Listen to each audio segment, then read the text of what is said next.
শুধু খাইলাম না আর বইয়ের কাছে গেলাম না, রোজা হয়ে গেল না।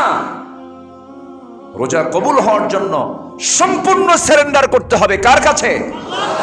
আল্লাহর কাছে সম্পূর্ণ। এই সিয়ামের মধ্য দিয়ে যদি কোনো বান্দা না ভালো হয়, ও জীবন ভালো হবে না। আমি কি বুঝতে পারলাম কথাটা? সিয়ামের মধ্য দিয়ে যদি কেউ ভালো না হয়, ওর আর ভালো হওয়ার কোনো রাস্তাই নেই।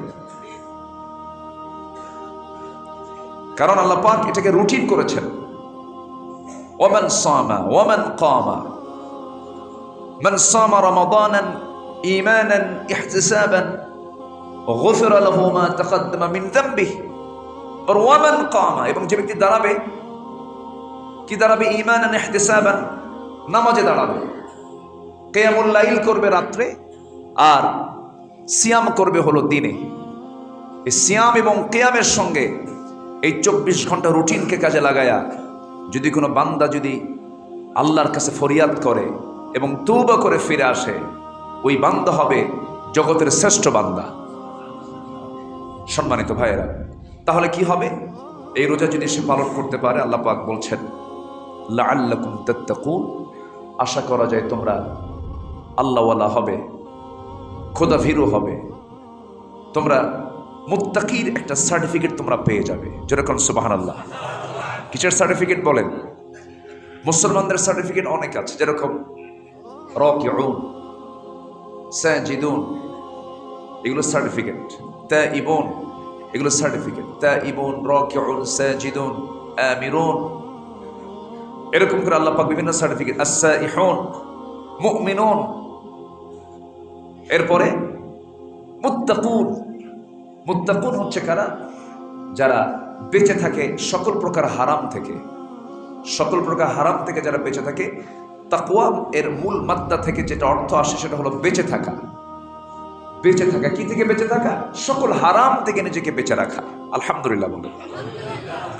সম্মানিত ভাইয়েরা, তাহলে তাকওয়ার রেজাল্ট হচ্ছে একই, রোজার রেজাল্ট হচ্ছে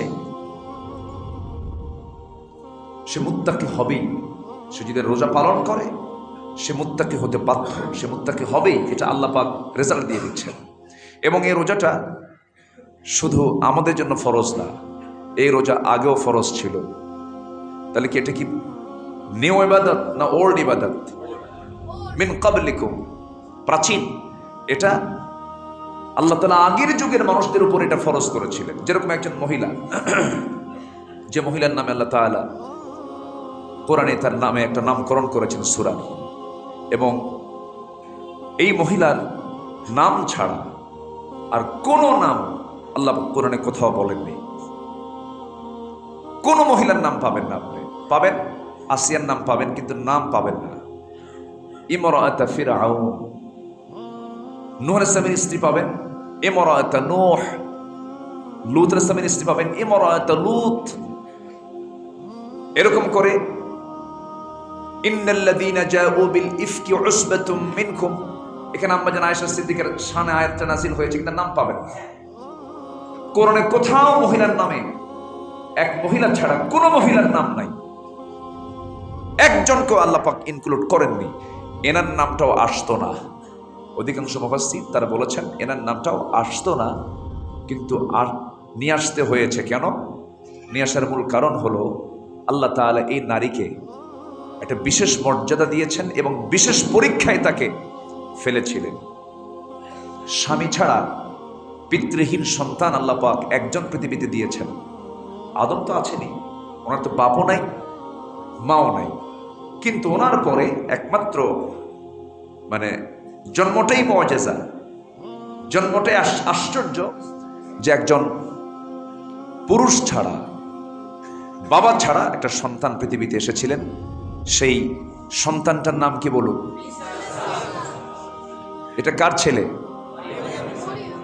আর ইহুদিরা কি কয়? খ্রিস্টানরা কি, নাসারা কি বলে? ওরা বলে হচ্ছে আল্লাহর ছেলে। অকালাতিন নাসারা ঈসা ইবনুল্লাহ, অকালাতিল ইয়াহুদ উযাইর ইবনুল্লাহ, যালিকা কাওলুহুম বিআফওয়াহিহিম। তাহলে দেখেন গোটা পৃথিবীতে ইহুদির কথাটা আগে আসলো। এখানে ইহুদির সংখ্যা যদিও কম, কিন্তু সংখ্যা কম হলেও এরা জাতের দিক থেকে কিন্তু প্রাচীন। এদের কাছে যে নবী আল্লাহ পাক পাঠাইছে এরা এত খারাপ, এত জঘন্য যে এই পৃথিবীতে এখনো প্রেজেন্ট ওয়ার্ল্ডকে অস্থিতিশীল করে রাখা, অশান্ত করে রাখা এবং গোটা পৃথিবীতে ফিতনা ফাসাদ সৃষ্টির শীর্ষস্থান দখল করে আছে কারা? অথচ সবচেয়ে নবী আসছে কাদের মধ্যে বেশি? এদের মধ্যে বেশি আসছে। এদের আকীদা কি? এরা বলে যে উযাইর হচ্ছে আল্লাহর ছেলে, যেরকম নাউযুবিল্লাহ। আর নাসারা বলে ঈসা হলো আল্লাহর ছেলে। আর আল্লাহ তাআলা পরিচয় দিচ্ছেন ঈসা ইবনে মারইয়াম, আমার ঈসা হচ্ছে মারইয়ামের ছেলে। কার ছেলে? মারইয়ামের ছেলে। যখন তাকে বলা হলো ইন্নাল্লাহ আসতাফাকা ওয়া তাহহারাকি, হে মারইয়াম তোমাকে নির্বাচিত করা হয়েছে, আল্লাহ পাক তোমাকে সন্তানের মা দিবেন। লাম ইয়ামসাসনি বাশার, কোন পুরুষ আমাকে স্পর্শ করলো না, কিন্তু অসম্ভবকে সম্ভব করতে পারেন কে? আল্লাহ তাআলা। আল্লাহ তাআলা করেছেন, সন্তান দিয়েছেন। অনেক লম্বা কথা, আমি ওইদিকে গেলে তো সময় চলে যাবে। আমি মূল পয়েন্টগুলোকে বলি, আমি শেষ করতে চাচ্ছি। তো ওনার পেট থেকে সন্তান যখন পৃথিবীতে আসলো, আচ্ছা বলুন তো এই সন্তান নিয়ে শুধু আলোচনা হবে না মহা আলোচনা হবে?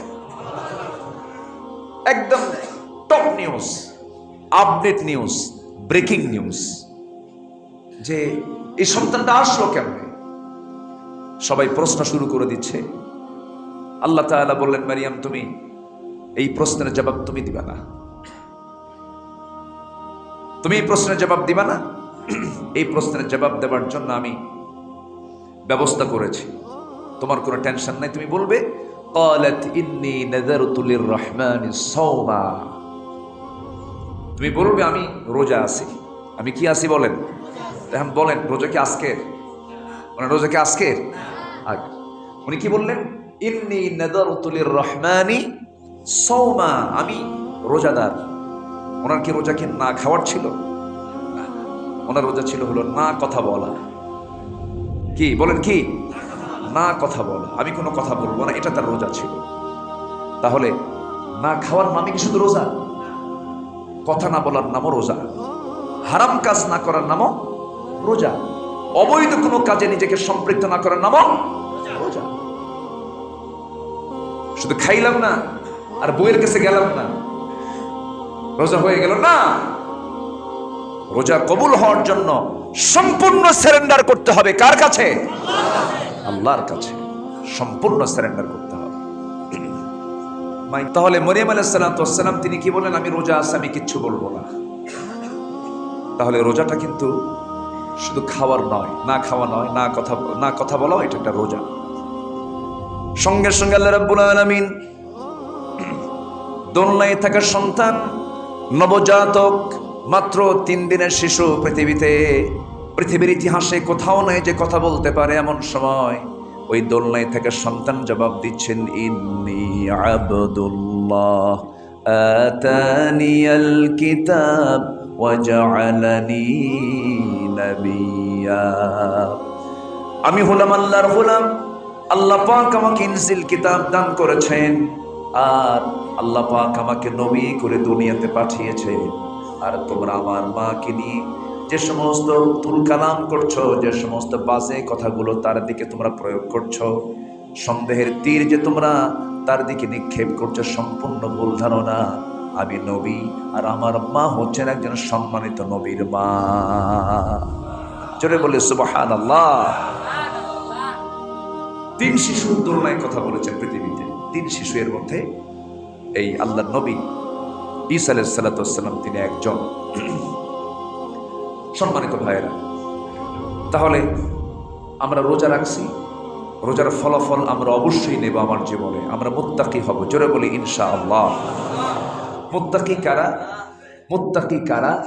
আল্লাহ পাক বলছেন আল্লাযীনা যারা ইউমিনুনা বিল গায়ব ওয়া ইউকিমুনাস সালাহ ওয়া মিম্মা রাযাকনাহুম ইউনফিকুন ওয়াল্লাযীনা ইউমিনুনা বিমা উনজিলা ইলাইকা ওয়া মা উনজিলা মিন ক্বাবলিক ওয়া বিল আখিরাতি হুম ইউকিনুন উলাইকা আলা হুদাম মির রাব্বিহিম ওয়া উলাইকা হুমুল মুফলিহুন।